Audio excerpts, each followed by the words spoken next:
तो rate increase होता है। टेम्परेचर बढ़ाने पर क्या इंक्रीज होता है? रेट। तो टेम्परेचर रेट के डायरेक्टली प्रोपोर्शनल है, समझ गए? रेट जो है किसके डायरेक्टली प्रोपोर्शनल है? टेम्परेचर के, ऐसा पाया गया। समझ गए कि जिस हिसाब से टेम्परेचर बढ़ रहा है उस हिसाब से रिएक्शन का रेट बढ़ेगा। क्या बढ़ेगा? रिएक्शन का रेट बढ़ेगा। रिएक्शन का रेट क्यों बढ़ता है? तो ये देखा गया कि टेम्परेचर बढ़ाने पर रेट कांस्टेंट बढ़ता है। क्या बढ़ता है? रेट कांस्टेंट डायरेक्टली प्रोपोर्शनल है किसके? टेम्परेचर के। समझ गए कि नहीं? इस बात नहीं समझे? रेट जो है, रेट इक्वल टू होता है के कॉन्सेंट्रेशन ऑफ रिएक्टेंट, ऐसा कुछ होता है अगर फर्स्ट ऑर्डर है तो अगर हम टेम्परेचर बढ़ाएंगे तो देखो टेम्परेचर बढ़ाने पर, देखो बात को समझो, टेम्परेचर बढ़ाने पर ये कॉन्सेंट्रेशन थोड़ी नहीं बढ़ेगा। कॉमन सेंस लगाओ। अगर हमने 10 मोल पर लीटर कॉन्सेंट्रेशन रखा है सॉल्यूशंस का, तो टेम्परेचर अगर बढ़ाऊंगा, इंक्रीज करूंगा तो 12 मोल थोड़ी ना हो जाएगा कंसंट्रेशन। नहीं आया? कंसंट्रेशन चेंज नहीं होगा टेम्परेचर बढ़ाने पर। तो मतलब अगर रेट बढ़ रहा है टेम्परेचर बढ़ाने पर तो इसका मतलब क्या बढ़ रहा होगा? Rate constant. और रेट कांस्टेंट और कंसंट्रेशन मिलाकर क्या है? रेट। कंसंट्रेशन बढ़ नहीं रहा तो इसका मतलब क्या बढ़ रहा होगा? पहले हाँ, रेट कांस्टेंट। रेट कांस्टेंट बढ़ने की वजह से क्या बढ़ रहा है? रेट। समझ गए? आया? हम टेम्परेचर इंक्रीज कराएंगे तो रेट कांस्टेंट बढ़ेगा और रेट कांस्टेंट बढ़ेगा तो रेट बढ़ जाएगा। तो इस पर सबसे ज़्यादा स्टडी करी आर्नियस ने। किसने करी? आर्नियस ने। समझ गए? सबसे ज़्यादा स्टडी करने वाला बंदा टेम्परेचर, सबसे ज़्यादा स्टडी टेम्परेचर का रिएक्शन रेट पर किसने करा है? आर्नियस ने। एक नाम आ सकता है कि कौन से साइंटिस्ट ने किया? आर्नियस ने। समझ गए कि नहीं? तो आर्नियस ने ये देखा, सुनो तो पूरा नाम बड़ा सा है उसका, लेकिन हम लोग इतना लिखेंगे, ठीक है? आर्नियस ने ये देखा, क्या देखा? हाँ, आर्नियस ने ये देखा कि अगर हम टेम्परेचर बढ़ाते हैं तो रेट कांस्टेंट बढ़ता है और रेट कांस्टेंट बढ़ता है तो रेट बढ़ जाता है। तो लोगों ने कहा कितना बढ़ जाता है? तो उसने कहा कि अप्रॉक्सीमेटली अगर टेम्परेचर, क्या टेम्परेचर को 10 डिग्री बढ़ाया जाए, कितना? 10 डिग्री बढ़ाया जाए तो लगभग डबल हो जाता है रेट। रेट क्या हो जाता है? लगभग डबल हो जाता है। समझ गए? तो आर्नियस ने स्टेटमेंट दिया क्या कि for a chemical reaction with rise in temperature by 10 degree Celsius the rate constant is nearly double. क्या हो जाता है? डबल। मतलब नियरली कैसा हो जाता है? डबल। आया समझ में? देखो एनसीईआरटी में लाइन लिखी गई है, बोल्ड लेटर में लिखी है ना?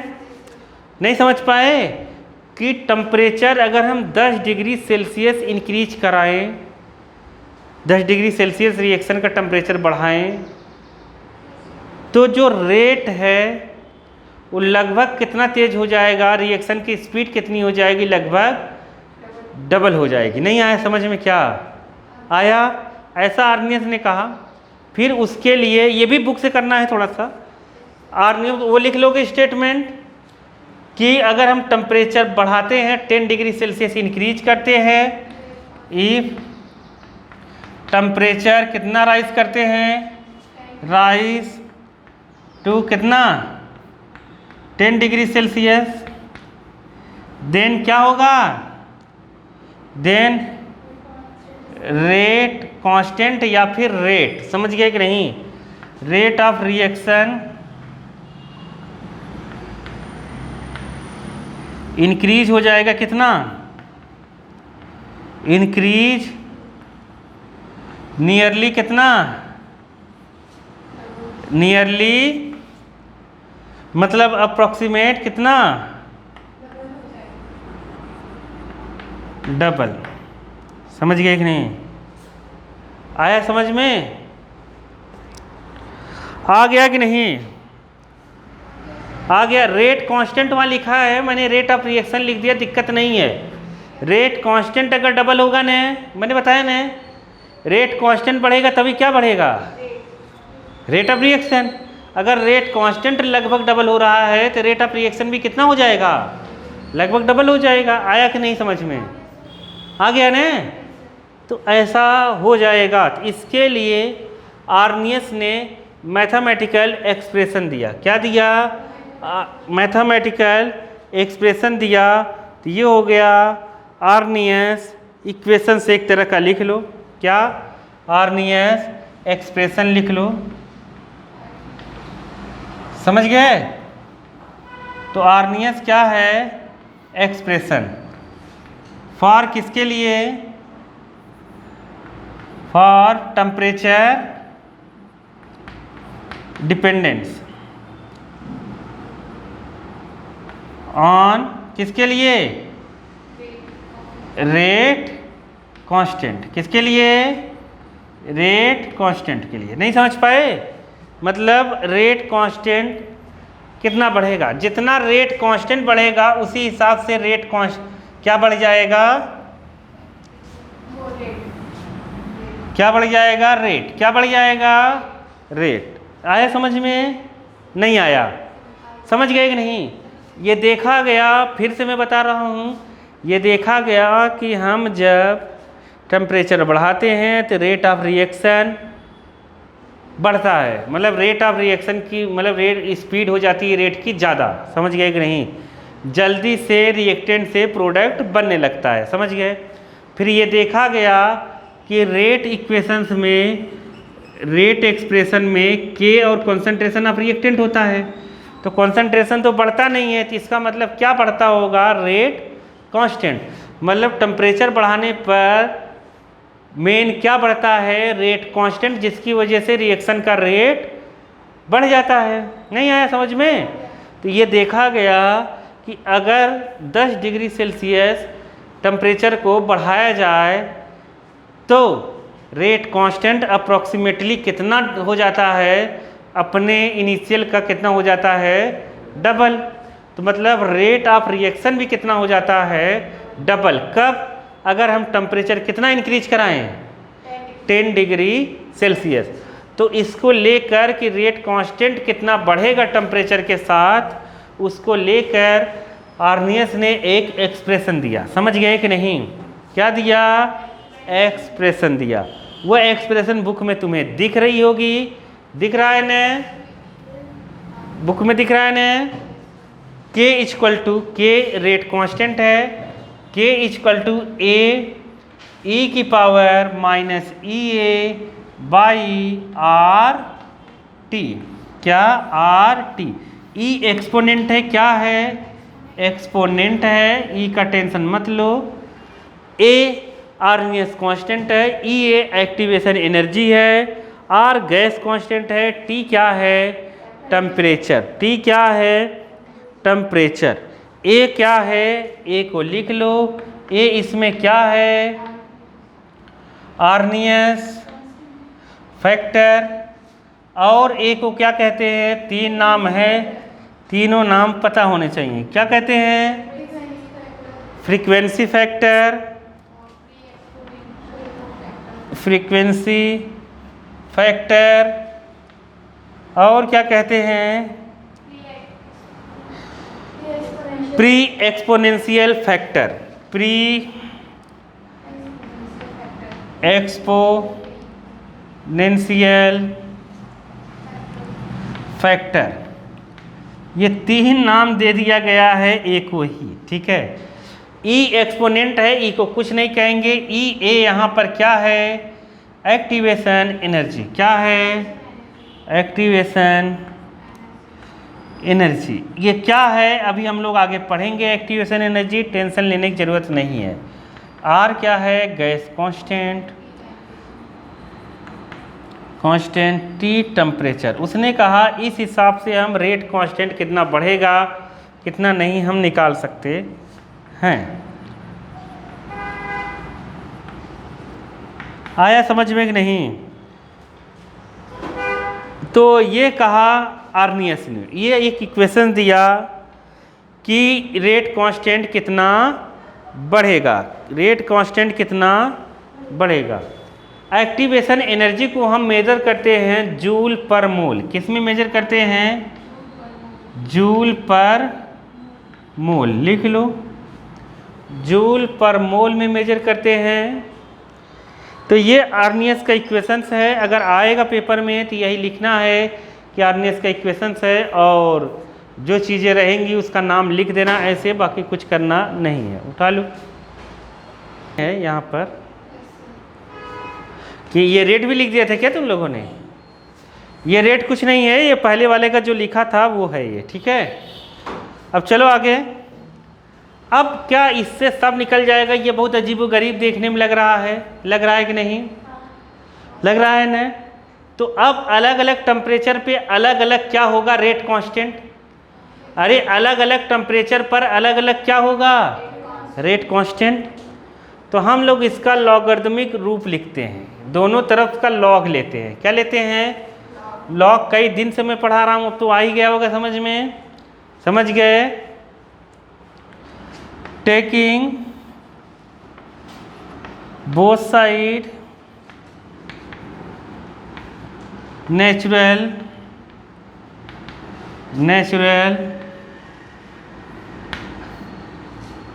लॉगरिदम, समझिए, लॉग लिख लो, लॉगरिदम के लॉग तो समझ जाते हो ने? आया समझ में? नेचुरल लॉग का मतलब ln लेंगे। क्या लेंगे? मैंने बताया तुम लोगों को, नेचुरल लॉगरिदम मतलब क्या? नेचुरल लॉग का मतलब जो लॉग है log उसमें बेस e है, इसे हम ln कहते हैं। क्या कहते हैं? अगर इस बेस e को हम 10 में कन्वर्ट कर रहे हैं तो क्या इंटू करते हैं? 2.303 लॉग बेस 10, तब जाके पीछे टेबल देखते हैं। यहाँ कोई नंबर रहता है, यहाँ कोई नंबर रहता है, वो जैसा नंबर रहेगा वैसा लिख देते हैं, ठीक है। ये कई बार बता चुका हूँ मैं ये चीज़, ठीक है। अब नेचुरल लॉग अगर लेंगे तो क्या बनेगा? ये ln k equal to ln a e की पावर e a माइनस का अपॉन कितना RT, यही ले होगा कि नहीं होगा? अब मैंने तुम लोगों को बताया था, क्या बताया था? ये समझ गए ने? नहीं समझे क्या? अरे कुछ नहीं करा, यहाँ लॉग लगा दिया, यहाँ ln लगा दिया, यहाँ ln यहाँ ln, ठीक है, बेस e पर। अब बात को समझना, मैंने तुम लोगों को बताया था जब, तो ये बताया था अगर log a इंटू बी है तो क्या लिखते हैं? log a plus log b, लिखते हैं कि नहीं लिखते हैं?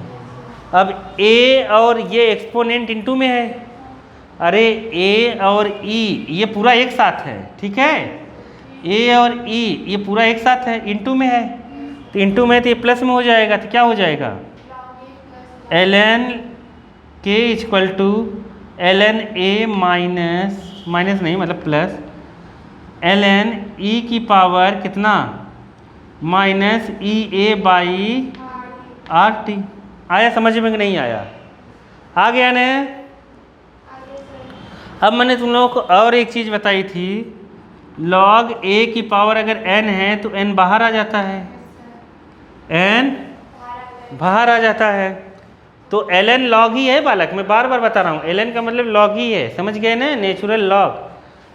अब हम ये बाहर लिख देंगे और इसको देखो, ये क्या लिखेंगे? ln k equal to ln a, तुम्हें आ रहा है कि नहीं समझ में? ये बाहर minus E A by RT, और यहाँ हो जाएगा log e बेस e। अरे ln का मतलब क्या?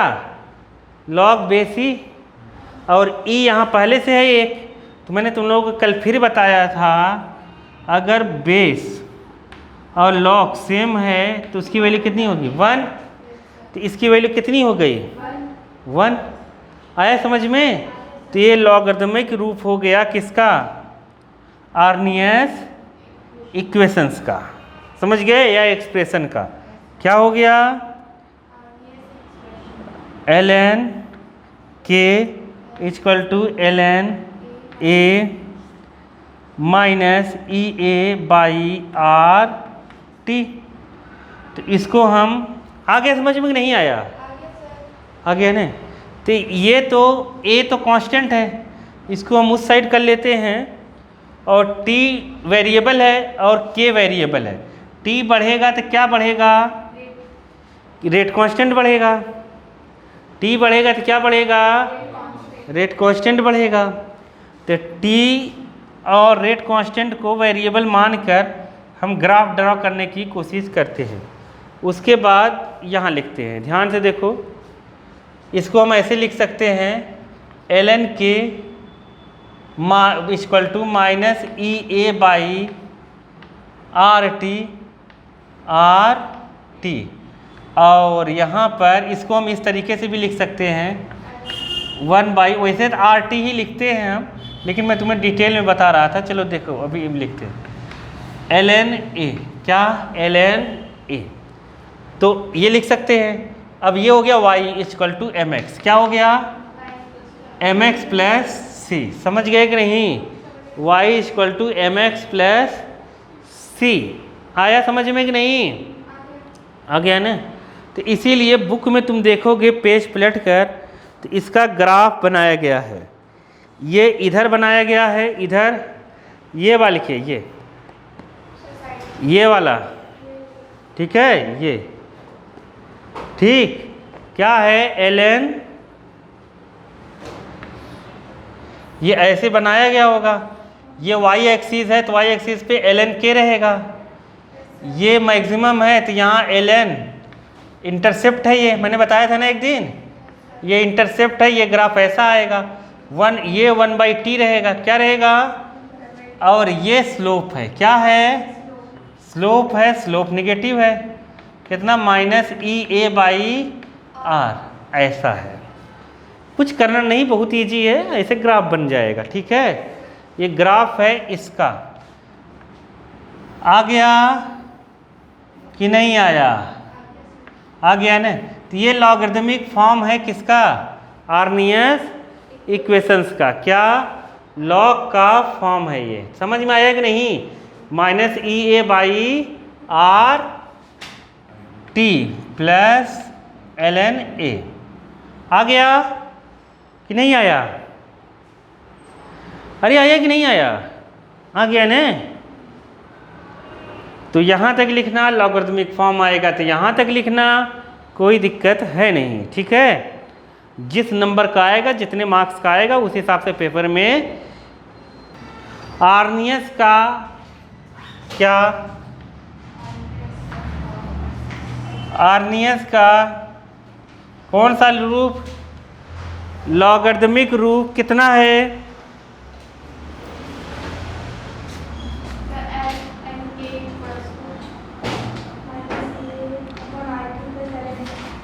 फॉर्म कितना है? लॉगरिदम फॉर्म कितना है? ln क्या? k E A R T ln a। अब अगर ln को मैं बेस 10 में बनाना चाहूँ, किस में बनाना चाहूँ? बेस 10 में। समझ गए कि नहीं? तो मैंने बताया था अभी कोने में लिख के कि ln को बेस 10 में कैसे बनेगा। ln का कितना होता है? लॉग बेस ई बेस, यहाँ कोई नंबर हो उससे मतलब नहीं है। अगर यहाँ 10 बनाना चाहते हो तो आएगा 2.303 लॉग बेस 10। तो मतलब यहाँ कितना आ जाएगा? 2.303 लॉग बेस 10 के। क्योंकि ये बेस 10 बनाना क्यों ज़रूरी है? क्योंकि पीछे जो दिया गया है टेबल, वो बेस 10 पर ही उसकी वैल्यू देता है। किस पर देता है? बेस 10 पर। ई ए बाई RT, ई ए साथ में रहेगा, एक्टिवेशन एनर्जी है, ऐसे ही साथ में ही लिखना 2.303 और यहाँ पर लिख देते हैं log base 10A। आया कि नहीं आया? आ गया। अब ये 2.3 यहाँ नीचे भेज देते हैं, तो log के बेस 10 इक्वल टू कितना, ये LOG है, मैं कैसे ही बनाऊँ तुम लोग समझ जाया करो। log के बेस 10 पर कितना है ये, माइनस EA बाई 2.303 RT और प्लस ये इसके नीचे जाएगा तो कट जाएगा, आ गया log A बेस 10। ये बेस 10 के फॉर्म में हो गया। आया कि नहीं आया? आ गया? आ गया ना बालक कि नहीं आया? क्या हुआ बालिके?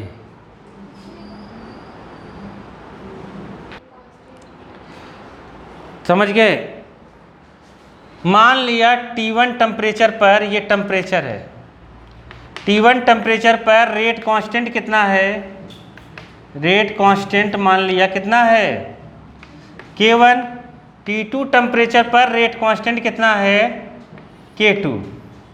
क्या है K2। टेम्परेचर अगर T1 है तो रेट कांस्टेंट क्या है K1। टेम्परेचर अगर T2 है तो रेट कांस्टेंट क्या हो जाएगा K2।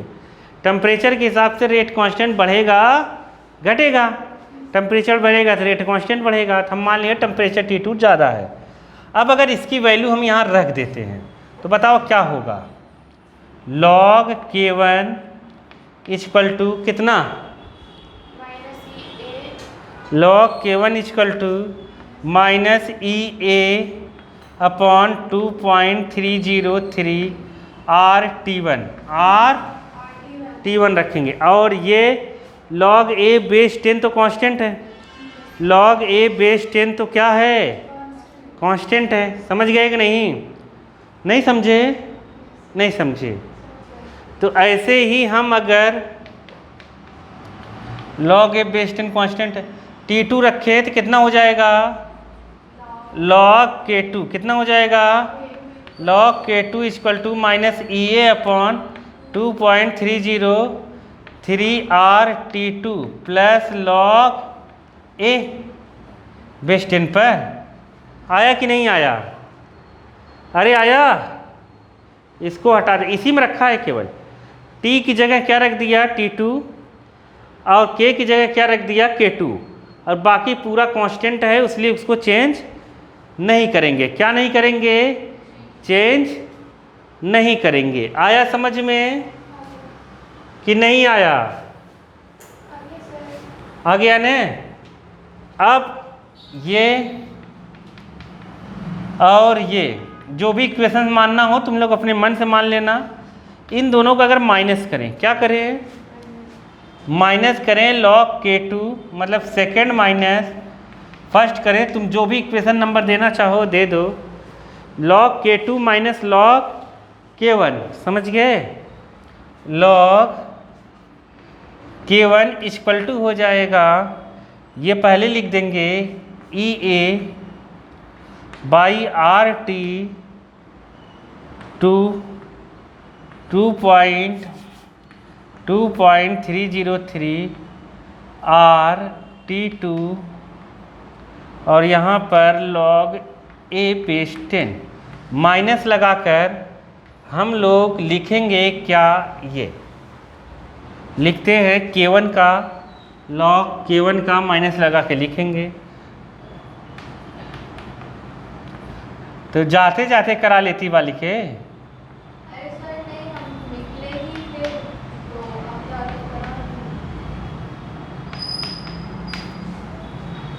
स्कॉलरशिप मिल रहा है क्या तुम्हें? हाँ देखो अब इन दोनों को माइनस करेंगे तो ये माइनस अंदर जाएगा, तो ये प्लस हो जाएगा, ये माइनस हो जाएगा, ये कट जाएगा। और लॉग में अगर माइनस में होता है तो क्या लिखते हैं बताओ? हाँ log A minus log B होता है तो क्या लिखते हैं? log A minus log B। कितना लिखते हैं? log A अपॉन बी, तो यहाँ कितना हो जाएगा लॉग बेस 10 है यहाँ पर, ठीक है, बार बार लिखने की ज़रूरत नहीं है, K1। अब देखोगे जब ये माइनस अंदर जाएगा ना तो ये माइनस हो जाएगा, तो प्लस का लॉग ए और माइनस का लॉग ए कैंसिल हो जाएगा, और ये माइनस माइनस प्लस हो जाएगा और ये माइनस ही रहेगा, तो ये प्लस वाला पहले लिख दो, तो कितना हो जाएगा EA/2.303 RT1, और ये माइनस है तो माइनस EA/2.303 RT2, ठीक है। ये माइनस वाला ये लिख दिया, ये माइनस माइनस प्लस हो गया, यहाँ लिख दिया, और लॉग ए कैंसिल हो गया, ठीक। इसमें कॉमन क्या है K2/K1, कॉमन क्या है इसमें EA/2.303 R, तो यहाँ बचा क्या 1/T1, यहाँ बचा 1/T2, तो log K2/K1 equal to EA/2.303 T2 किधर, T1 क्या इधर, T2 minus T1 upon T1 T2। ये एक्सप्रेशन हो गया दो डिफरेंट टेम्परेचर के बीच रेट कांस्टेंट में रिलेशन। दो अलग अलग टेम्परेचर के बीच रेट कांस्टेंट जो निकलेगा उसमें एक तरह का ये क्या है रिलेशन। समझ गए कि नहीं? तो बाकी बात कुछ है नहीं। तो ये हो गया आर्नियस का इक्वेशंस। उसके बाद आर नहीं लिखा, आर लिख लो, आर ये लिख लो, आर है यहाँ पर। आया कि नहीं आया? आ गया ने? तो चलो आगे देखो, न्यूमेरिकल्स दिया है। क्या दिया है न्यूमेरिकल्स? उसको देखो, एग्जाम्पल 4.10 नई बुक में दिया है कि नहीं, बल्कि 4.10 दिया है। 4.9 4 नहीं होगी वो, 4.9 दिया है ना, तो हाँ मतलब नहीं है। अरे 4.9 है, उसके बाद आऊँगा नहीं, ठीक है। देखो बालक 4.9 में सब दिया है। यहाँ कह रहा है रेट कांस्टेंट है इतना, T1 टेम्परेचर है कितना 500 केल्विन, T2 टेम्परेचर कितना है 700 केल्विन, और समय कितना है T इक्वल टू, समय नहीं है, रेट कांस्टेंट है। क्या है? फर्स्ट ऑर्डर है ये। क्या है? अरे फर्स्ट ऑर्डर का होता है ना, यूनिट कितनी होती है, सेकेंड माइनस 1 होता है फर्स्ट ऑर्डर का यूनिट। यहाँ फर्स्ट ऑर्डर नहीं दिया लेकिन तुम समझ जाओगे। ये रेट कांस्टेंट K1 है और K2 कितना दिया है 0.07 सेकेंड माइनस 1, और क्या दिया है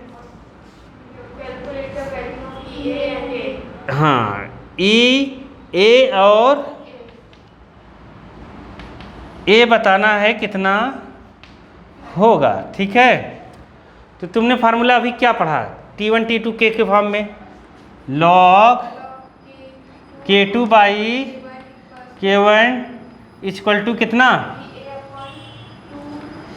EA/2.303 R, और इधर पढ़ा T2 minus T1 upon T1 T2। ये पढ़ा कि वो K2 कितना है, K2 कितना लिखेंगे हाँ 0.07 और नीचे लिखेंगे 0.02। EA कितना लिखेंगे, अच्छा EA निकालना है EA 2.303।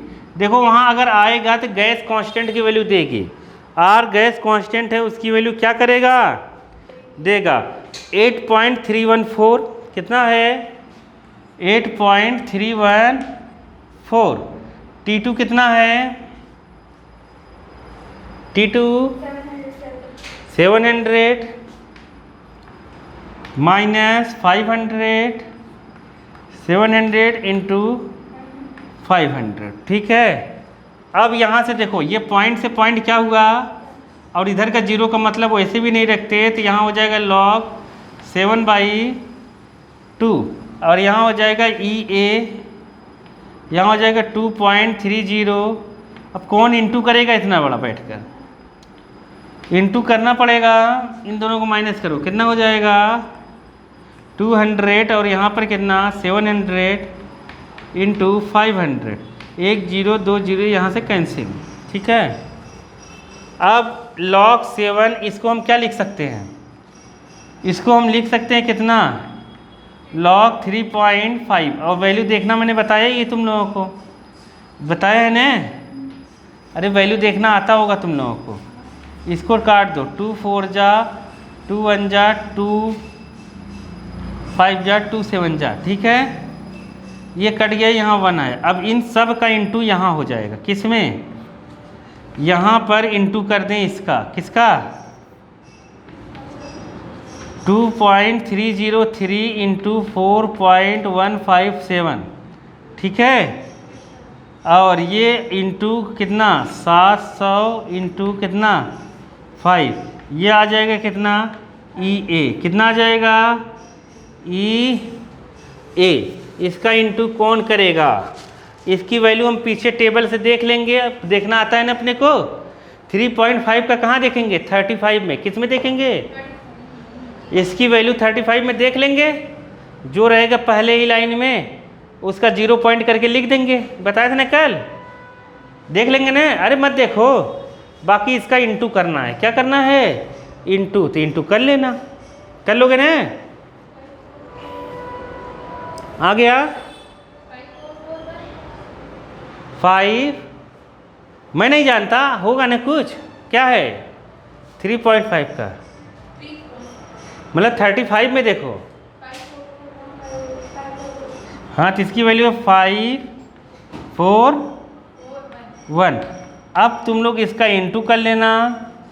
अब तुम लोगों को लग रहा होगा इंटू करके बताएंगे तो बहुत गलत सोच रहे हो तुम लोग, जीवन बर्बाद हो जाएगा। ठीक है, इंटू तुम लोगों को खुद करना है, इसको समझ गए, जो आएगा वो फाइनल क्या होगा, आंसर होगा। ठीक है, आ गया, चलो आगे चलते हैं। कर लोगी तुम तो नहीं कर पाओगी, पेपर में नहीं आएगा, मतलब ये सवाल पेपर में नहीं आएगा, ये बात फिक्स है। अगर आएगा तो वो ऐसा नंबर देगा कि वो कट जाए और इजी हो जाए, कुछ ऐसा, नहीं समझे, समझिए ये हो जाएगा k = a e⁻⁻ अब देखो a की वैल्यू निकालनी है तो यहाँ a की वैल्यू होगी k बाई कितना, k बाई कितना रख देंगे e⁻⁻ अब तुम जो EA निकालोगे ना, EA वो कहाँ लेकर रख देना यहाँ पर, और RT है ये, R और T की वैल्यू रख देना, EA यहाँ से निकलेगा, समझ गए, R और T की वैल्यू रख देना, और K की वैल्यू तुम कौन सा रखोगे ये तुम्हें लगेगा। तो यहाँ पर अगर K1 ले रहे हैं तो यहाँ क्या रखेंगे T1, नहीं समझ पाए, K2 रखेंगे तो क्या रखेंगे T2, बाकी E की वैल्यू सेम रहेगी, R की वैल्यू सेम रहेगी। तो इसका जो आएगा न पावर के फॉर्म में ये भी पेपर में तुम्हें दिया रहेगा कि इसकी वैल्यू तुम्हें यही रखनी है, यही रखनी है, फिक्स रहेगा इसकी वैल्यू। जो E की पावर आएगी ना, जैसे बुक में E की पावर आई होगी, E की पावर कितना निकाला है उसने, इतना बड़ा से निकाल के डायरेक्ट आंसर निकाल दिया, समझ गए कि नहीं, लॉग लेकर, हाँ डायरेक्ट आंसर निकाल दिया, तो पेपर में दिया रहेगा, इसलिए ऐसे क्वेश्चन में एकदम टेंशन लेने की ज़रूरत नहीं है। उसके नीचे वाला सवाल देखो 4.11 4.10 क्या हो गया 4.10 क्या है, देखो current first order rate constant of the दुनिया भर की बातें, रिएक्शन दिया हुआ है, टेम्परेचर कितना दिया है T1 कितना दिया है 600, कितना दिया है 600 केल्विन, और रेट कांस्टेंट कितना दिया है, दिया है ना वहाँ पर 6 10 की पावर -5। एनर्जी एक्टिवेशन एनर्जी दिया है कितना, किलो जूल पर मोल। ये गड़बड़ है।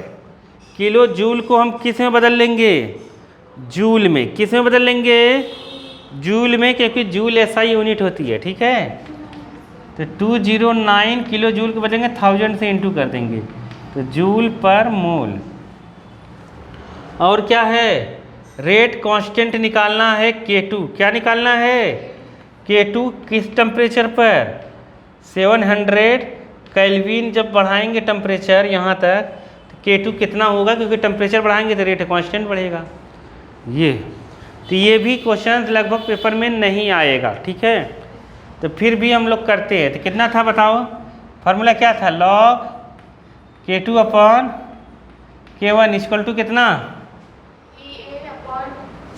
EA upon 2.303 R T2 minus T1 upon T1 T2, यही था। K2 पता नहीं है अपने को, लॉग यहाँ रखें K2, यहाँ रख K1 कितना है, ये 1.6 इंटू 10 की पावर -5। EA कितना है, EA कितना रहेगा 209,000 बाई 2.303।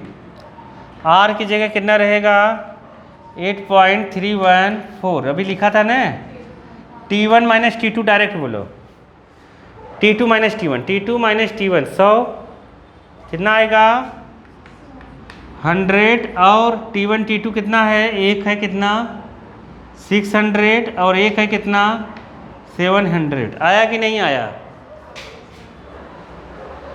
अब इसको हम सॉल्व कर देंगे इसको, ठीक है इसको हम सॉल्व करेंगे, मतलब काट कूट के।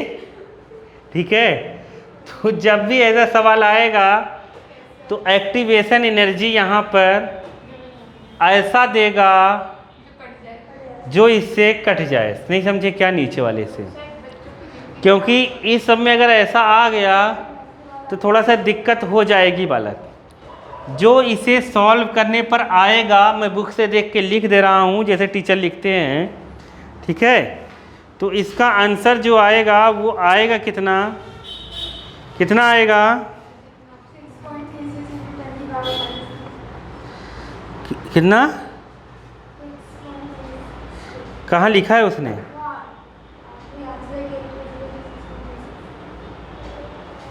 सिक्स 6.6 कहाँ लिखा है, अरे वो तो K2 की वैल्यू निकालनी है, मैं इसकी वैल्यू पूछ रहा हूँ। इसकी वैल्यू कितनी आएगी, इसकी आएगी 2.599। कितना आएगा 2.599 इसकी वैल्यू है। समझ गए, समझ गए कि नहीं, क्या हो गया, पकड़ लिया तुमने, इधर देखो आ गया, ये आ गया ने। तो अब ये अपॉन में, तो इसको क्या लिख सकते हैं हम, माइनस में, log K2 माइनस log कितना 1.6 इंटू 10 की पावर -5, और ये आया है 2.599। अब ये इंटू में, तो इसको क्या लिख सकते हैं, उधर ले जाओ प्लस कर दो, और ये इंटू में तो क्या लिखेंगे, log 1.6 प्लस log, अरे इंटू में होता है तो ये लिखते हैं ना 2.599। समझ गए, अरे इधर तो देखो, ये 5 पावर है तभी बताया था, ये बाहर आ जाएगा। और log 10 की वैल्यू कितनी हो जाएगी, क्योंकि 10 पहले से है यहाँ पर, तो log 10 की वैल्यू 1 हो जाएगी, यहाँ -5 हो जाएगा। तो इधर 1.6 की वैल्यू देख के बताओ पीछे से,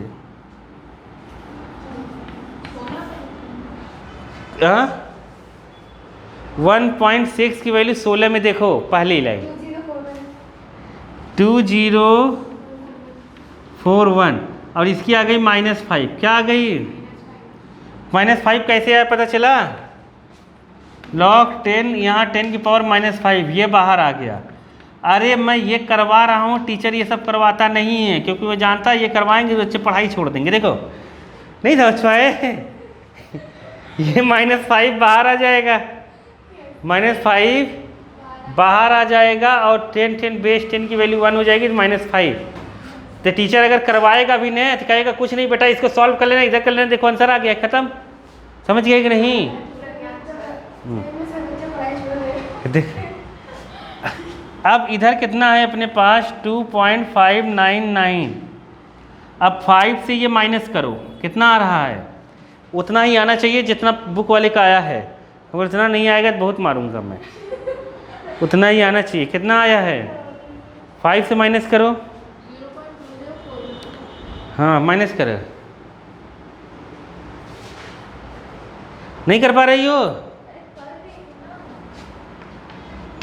0 0 0 ऐसे कर देना बच्चों जैसे, अगर नहीं आ रहा है तो 2041 करोगे कितना आ जाएगा? 9 और यहाँ पे कितना आ जाएगा?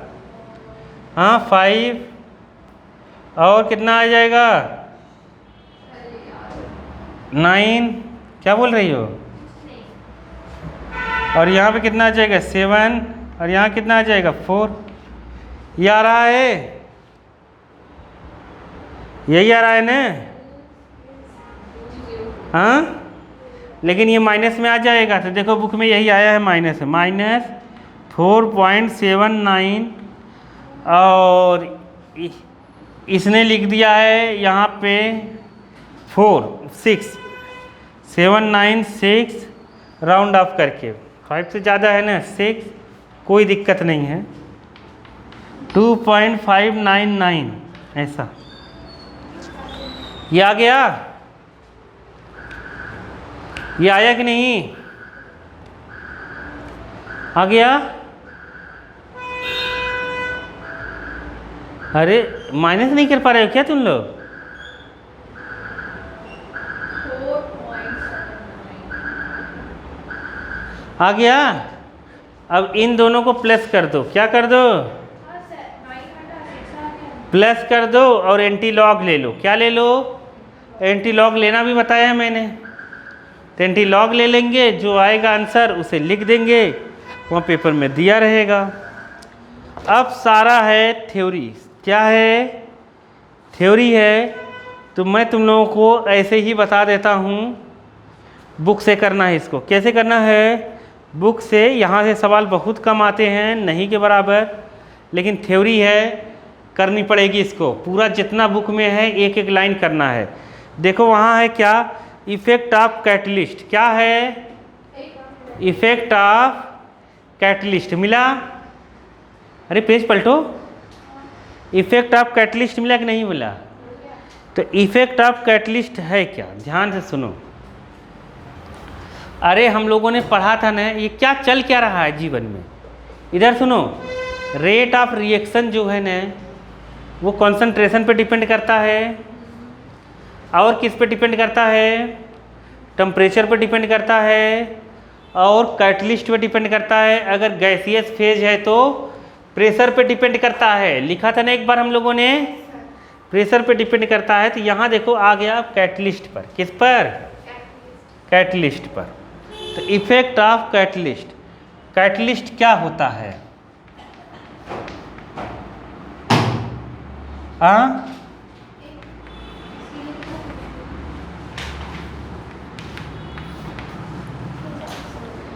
Effect of catalyst. देखो बालक, कुछ आए चाहे ना आए, लेकिन ये टॉपिक सबको आ जाता है। देखो ध्यान से, इधर देखो, मुंह मार दूंगा अभी। इधर देखो बाबा, कैटलिस्ट ऐसा चीज है। अब देखो सुनो तो, अब सुनोगे नहीं तो फिर कैसे? देखो जैसे कैटलिस्ट ऐसा, जैसे देखो दही है, दही से थोड़ा सा दही निकाल के दूध गर्म करके घर में दही बना ही लेते हैं, बना लेते हैं ना। तो दही उसमें डालते हैं दूध में, तो दूध पूरा रात भर में दही बन जाता है, बन जाता है ना। तो वो होता है एंजाइम। क्या होता है? एंजाइम्स। जो बायोलॉजिकल वाले में आता है तो उसको हम लोग क्या कहते हैं?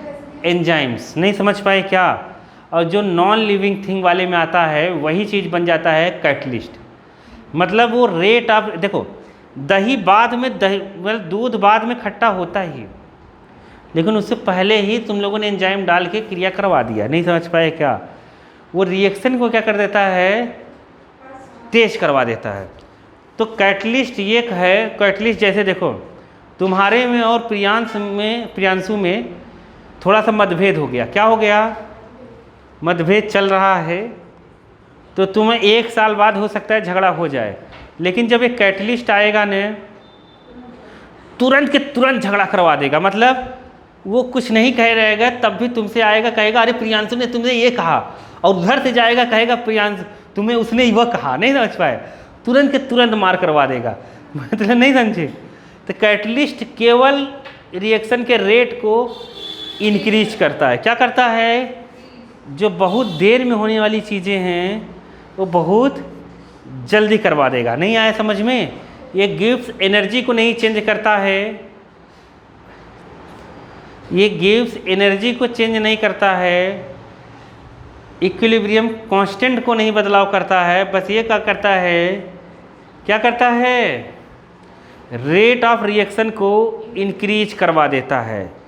मतलब दो लोगों में, नहीं समझे, झगड़ा लगाने का काम आता है, लेकिन ये झगड़ा लगा के निकल लेता है। नहीं समझ पाए क्या? जैसे वो बाहर चला जाएगा, अब काम खत्म हो गया उसका, ये रिएक्शन में पार्टिसिपेट नहीं करता, ये केवल पार्शली रूप से जाता है, उनको टेम्परेरी रूप से एक बॉन्ड बनाता है। क्या बनाता है? टेम्परेरी रूप से जाएगा। तुझसे झगड़ा तुम्हें कौन करवाएगा बताओ? प्रियांशु में तुमसे झगड़ा कौन करवाएगा पता है?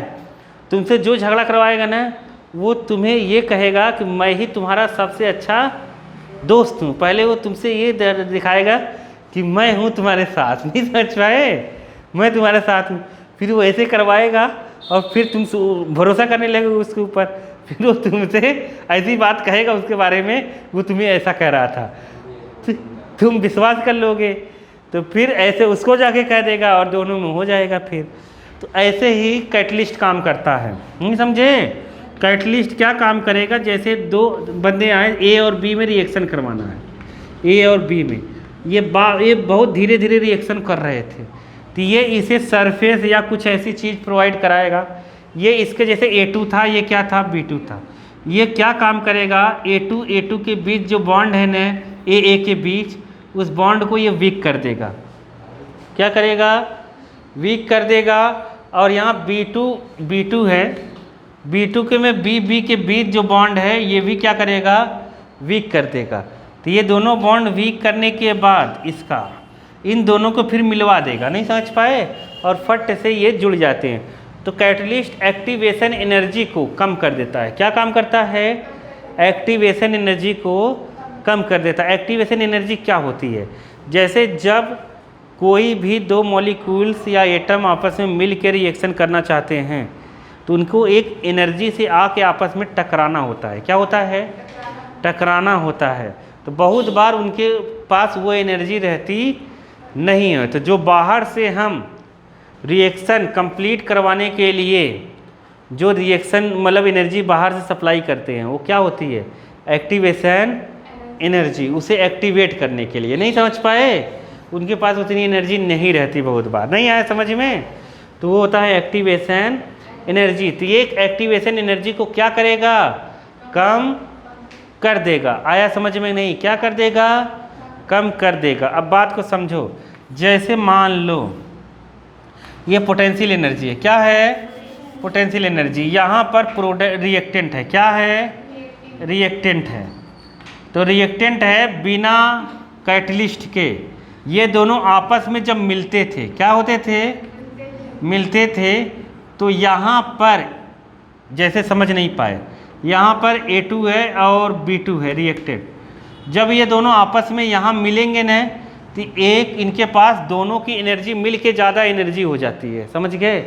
तो जब एनर्जी हो जाती है इनके पास और यहाँ से यहाँ तक एक्टिवेशन एनर्जी होती है। क्या होती है? पहले इनको यहाँ पर थे, एनर्जी कम थी, क्या थी, कम थी, एनर्जी कम थी, तो हमने एनर्जी सप्लाई की, एक्टिवेशन एनर्जी दिया, ये यहाँ मिल गए आपस में आकर, क्या हुए, मिल गए, तो यहाँ ए वाला बॉन्ड बी हो गया, ये बी से कनेक्ट हो गया, किससे कनेक्ट हो गया, बी से ऐसे कनेक्ट हो गया, फिर ये टूट जाता है और यहाँ पर फाइनल प्रोडक्ट बन जाता है, तो यहाँ बन जाता है AB 2AB, 2 बार AB बन जाता है, ये इधर टूट जाता है, ये इधर, तो ये कॉम्प्लेक्स बनता है एक, जो बहुत टेम्परेरी मतलब बहुत कम समय के लिए रहता है, दोनों जब मिलते हैं ना तो बहुत कम समय के लिए रहते हैं, फिर से ऐसे टूट के ये बन जाते हैं।